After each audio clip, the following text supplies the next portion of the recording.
अस्सलाम वालेकुम जी। कैसे हैं आप सब? ठीक हैं? अल्हम्दुलिल्लाह मैं भी ठीक हूँ। आप देख रहे हैं मेरा यूट्यूब चैनल और मैं हूँ आपका होस्ट मोहम्मद यासिर। आज का हमारा जो टॉपिक है वो, जो कि आप लोगों ने नाम पढ़ लिया है, प्रेजेंट डेफिनेट टेंस है और इसके इंटेरोगेटिव सेंटेंसेस हैं। तो नेगेटिव और आप लोगों को मैंने पॉजिटिव जो है असर्टिव सेंटेंसेस वो पहले करवा दिए थे। आज मैं आप लोगों को इंटेरोगेटिव के बारे में समझाता हूँ। तो इंटेरोगेटिव होते क्या हैं देखें। सबसे पहले हम ना थोड़ा सा दोबारा रिमाइंड कर लेते हैं अपने लेक्चर को, प्रेजेंट डेफिनेट टेंस को, कि पहले नंबर पर मैंने लिखे थे असर्टिव सेंटेंसेस। असर्टिव कहते हैं सादा को या मुस्बत को। सादा मुस्बत कौन से फिक्रात होते हैं? ऐसे फिक्रात होते हैं जिनमें हम नॉर्मल बात कर रहे होते हैं, जिसमें किसी बात की ना तो नफी की जा रही होती है ना ही किसी बात से रोका जा रहा होता है।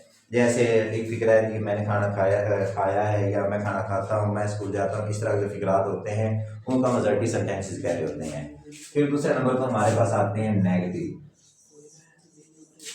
नेगेटिव कहते हैं नफी फिक्रात को, जिनके अंदर किसी न किसी बात की नफी की जा रही होती है। मतलब मैं खाना नहीं खाता, मैं स्कूल नहीं जाता, मैं सुबह सवेरे नहीं उठता, मैं काम नहीं करता। इस तरह के जो फिक्रात होते हैं इनको हम नेगेटिव सेंटेंसेस कहते हैं। तो जो आज का हमारा टॉपिक है वो है इंटेरोगेटिव सेंटेंसेस का।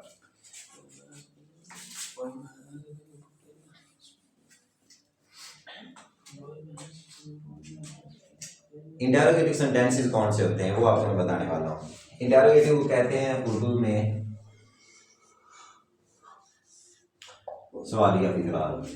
सवालिया से मुराद वो तमाम फिक्रात जिनके अंदर कोई ना कोई सवाल पूछा जा रहा होता है, जिनके अंदर किसी न किसी बात पूछी जा रही होती है, वो हमारे सवालिया फिक्रात होते हैं। जैसे क्या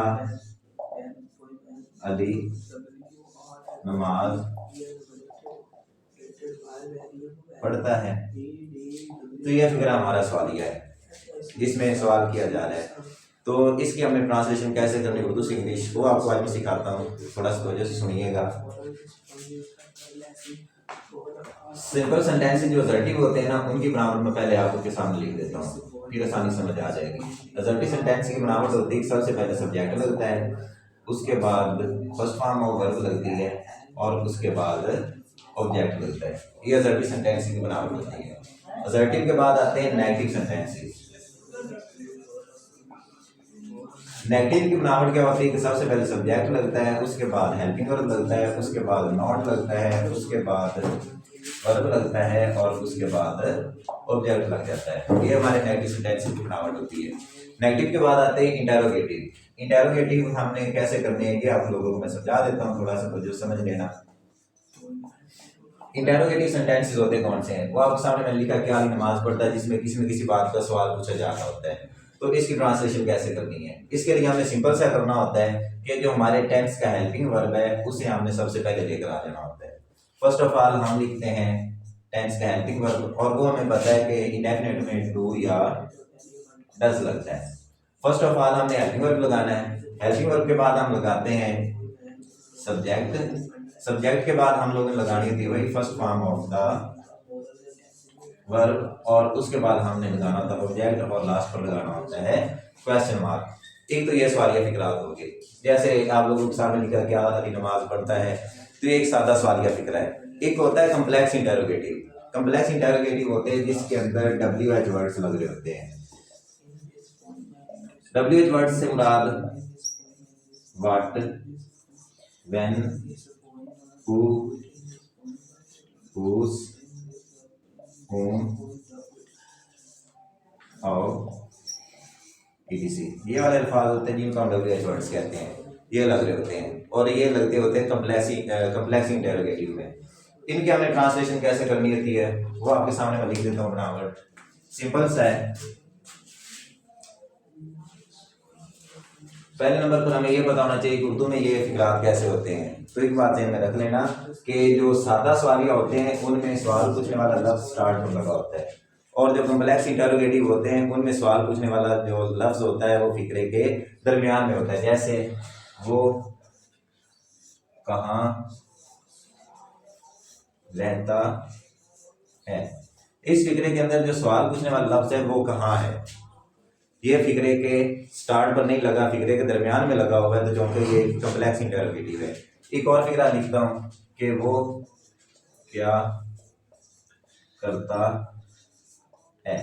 इसमें भी सवाल पूछने वाला जो लफ्ज है वो सब्जेक्ट के बाद लगा हुआ है, तो सब्जेक्ट के पहले जहाँ पर लगता है उसको हमने अकॉर्डिंग टू दिस ट्रांसलेट करना होता है। और जिसमें सवाल पूछने वाला लफ्ज जो होता है वो फिक्रे के दरमियान में होता है, जैसे कहाँ है, क्या है, कौन है, कब है, इस तरह की जो फिक्रात होती है हमेशा फिक्रे के दरमियान में लग रहे होते हैं, सब्जेक्ट के बाद आ रहे होते हैं। तो इनको कम्प्लेक्स इंटरोगेटिव के तौर पर हम ट्रांसलेट करते हैं। और कम्प्लेक्स इंटरोगेटिव को ट्रांसलेट करने के लिए क्या करते हैं, हम बनावट आपके सामने मैं लिख देता हूँ। फर्स्ट ऑफ ऑल हम यहाँ पर यूज करते थे हेल्पिंग वर्ब, यहाँ पर हम हेल्पिंग वर्ब यूज नहीं करेंगे। सबसे पहले हम WH वर्ड यूज करेंगे, वो जो भी हो सकता है इनमें से। उसके बाद हम यूज करते हैं टेंस का हेल्पिंग वर्ब, उसके बाद हम सब्जेक्ट यूज करते हैं, और सब्जेक्ट के बाद हम यूज कर रहे होते हैं फर्स्ट फॉर्म ऑफ वर्ब, और उसके बाद सब्जेक्ट लगाकर फिक्रा मुकम्मल कर दिया जाता है। चलो आए अब हम इसकी ट्रांसलेशन करते हैं। जैसे वो कहाँ रहता है, सब्जेक्ट हमारा वो है वाहिद है, इसके लिए हम लगाते हैं ही के साथ हेल्पिंग वर्ब लग रहा होता है, डू या डज लग रहा होता है, और इसके साथ हम लगाएंगे कहाँ के लिए, वेयर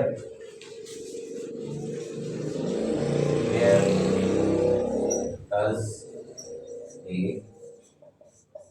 लिव। एक ये हमारा फिक्रा हो गया।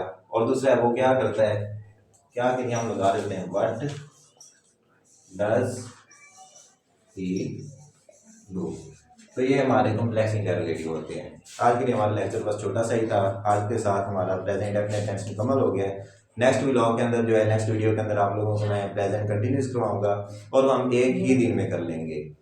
ये स्टेप्स थोड़े से खोलने का मतलब ये था कि पहले टेंस के अंदर आपको पहचान लग जाए, पता कि हमने याद क्या करना होता है। फर्स्ट ऑफ ऑल तो हमने याद करनी होती है टेंस की तारीफ, उसके बाद हमने इसकी पहचान ही याद करना होती है, पहचान के बाद हमें उसकी बनावट को पता होना चाहिए। और वो मैंने स्टेप बाय स्टेप तीनों तरह की फिक्रात की अलग-अलग आपके सामने खोल कर रख दिए ताकि आपको बाद में भूल ना जाए।